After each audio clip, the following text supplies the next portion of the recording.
सम्राट अशोक महान जी के जयंती बड़ी धूमधाम से मनाई गई। खबर है जनपद जौनपुर तहसील शाहगंज के अंतर्गत ग्राम सभा सुईथाकला में आज 5 अप्रैल को सम्राट अशोक महान जी का जयंती बड़े ही धूमधाम से मनाई गई।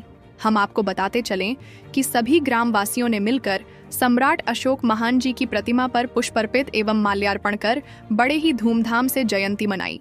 मुख्य अतिथि के रूप में समाजवादी पार्टी के वरिष्ठ नेता माननीय उदयभान मौर्य जी, विशिष्ट अतिथि मोस्ट कल्याण संस्था के प्रदेश संयोजक माननीय रामानंद बौद्ध जी, समिति के अध्यक्ष श्री रामविलास मौर्य जी, कार्यक्रम के संचालक कर रहे माननीय अखिलेश मौर्य, विश्व हिंदू परिषद जौनपुर, कार्यक्रम संस्थापक श्री रविकांत मौर्य जी व अंकित मौर्य, हनुमान मौर्य, चक्रधारी वर्मा, अरविंद वर्मा, कार्यकर्ता जैसे ओम प्रकाश मौर्य, जोखू मौर्य, सत्यम मौर्य, आयुष मौर्य, विकास, शुभम सोहन बिंद, परमेश्वर मौर्य इत्यादि सभी कार्यकर्ताओं ने मिलकर बड़े ही धूमधाम से सम्राट अशोक महान जी की जयंती मनाई गई।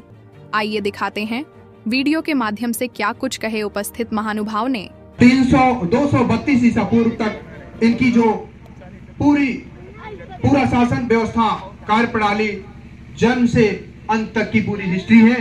भारतीय इतिहास में सबसे प्रभावशाली और सबसे प्रसिद्ध शासकों में से एक महान सम्राट अशोक, जो कि मौर्य साम्राज्य के तीसरे सम्राट थे, बल्कि बौद्ध धर्म अपना करके पूरे दुनिया में शांति अहिंसा का संदेश फैलाया।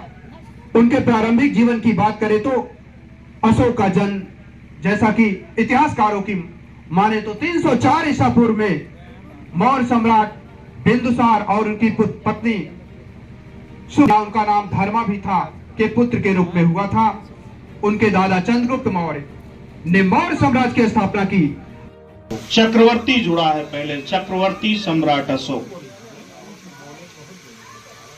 और मैं धन्यवाद देना चाहता हूं बड़े भाई माननीय मौर्य जी को, जो जन्मस्थली सुईथाकला है, कर्मस्थली मुंबई है। आपने एक यहाँ अलख जगाई और मेरे ख्याल से 2-3 वर्ष से लगातार जयंती का कार्यक्रम यहाँ चल रहा है। इसलिए मैं अपनी हृदय की गहराई से आपको हार्दिक स्वागत अभिनंदन करता हूँ। साथ किसी ने मारा है, अगर मैं अपने बाप की चर्चा करूंगा तो कहूंगा फलनवा मेरे बाप को मारा था, तो चर्चा ऑटोमेटिक आ जाएगी। अगर सम्राट अशोक मेरे बाप हैं तो सम्राट अशोक की जब चर्चा होगी तो निश्चित रूप से उनके साथ हुई सारी घटनाओं की चर्चा निश्चित रूप से हो जाएगी। अगर मेरे बाप ने इस भारत देश को जीत करके एक अखंड भारत बनाया, जो भारत की आज सीमाएं आज छोटी हैं, उस समय बहुत लंबी सीमा थी, जो अखंड भारत के रूप में सम्राट अशोक ने अपने आप को स्थापित किया और पूरे भारत के राजा बने और पूरे भारत की राजधानी पाटलिपुत्र में हुई। पाटलिपुत्र भारत की राजधानी हुई। उस समय हमारे सम्राट अशोक इस भारत का नेतृत्व किए। लेकिन आज सोशल मीडिया पर तमाम लोग आकर के कहते हैं कि तमाम मेरी रियासतें रही, तमाम मैं राजा रहा, मैंने इस देश को जमीनें दी है। अरे उस समय तुम कहां थे जब मेरे बाप ने इस पूरे भारत पर राज्य कर रहे थे? तुम्हारी रियासतें कहां चली गई थी? तुम्हारे राज्य कहां चले गए थे? तुमने ये नहीं जाना कि सारी रियासतें मेरी थी और तुमने अपने जबरदस्ती मेरे राजाओं को हरा करके आपने अपने आप की अपनी रियासत बनाई है। ये साफ जाहिर होता है। मेरे हाथ में एक छल्ला है, इसमें सम्राट अशोक का ये ललाट है।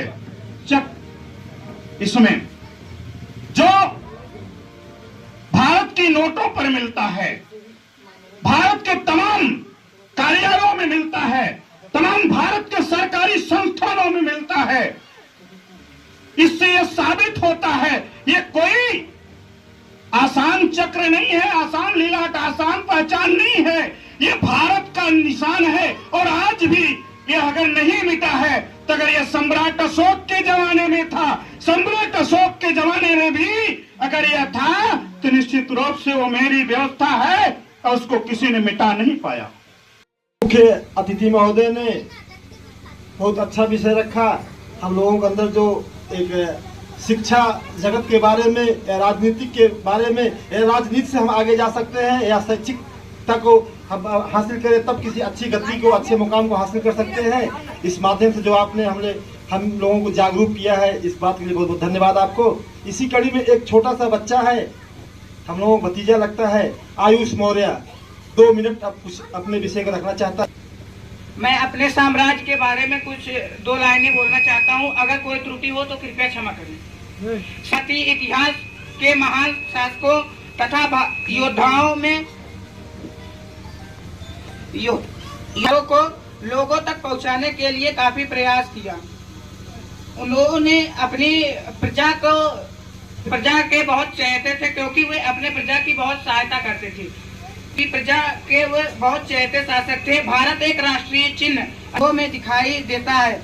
विश्व के इतिहास में सम्राट अशोक महान चरित्र, उनसे सबको प्रेरणा लेनी चाहिए। अशोक सम्राट जैसा शासक आज तक ना कोई था और ना कोई है और ना कोई होगा। अपने चाचा जी को, आदरणीय राम सकल मौर्य जी को मंच में बुलाएंगे और विषय को रखेंगे और कार्यक्रम को समापन की घोषणा करेंगे। मंचासीन सभी सीनियर भाई साहब और चाचा भाई सभी लोग, सबको मैं सादर प्रणाम करता हूं।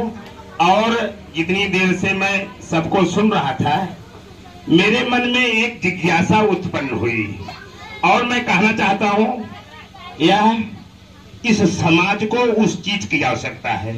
जिन बिंदुओं पर लोगों ने वार्ता की वह बहुत बड़ी बात है। अगर हम छोटे छोटे बिंदुओं को अच्छा करने लगे तब जाकर के विस्तार से बड़ी बिंदु को हम छू सकते हैं। और सभी लोगों से निवेदन है कि अपने भाईचारे गांव स्तर पर स्थापित करिए और बातें ऊंचे स्थानों पर तो अपने आप हो जाएंगी। इसी के साथ मैं अपनी बारी को विराम देता हूं। धन्यवाद।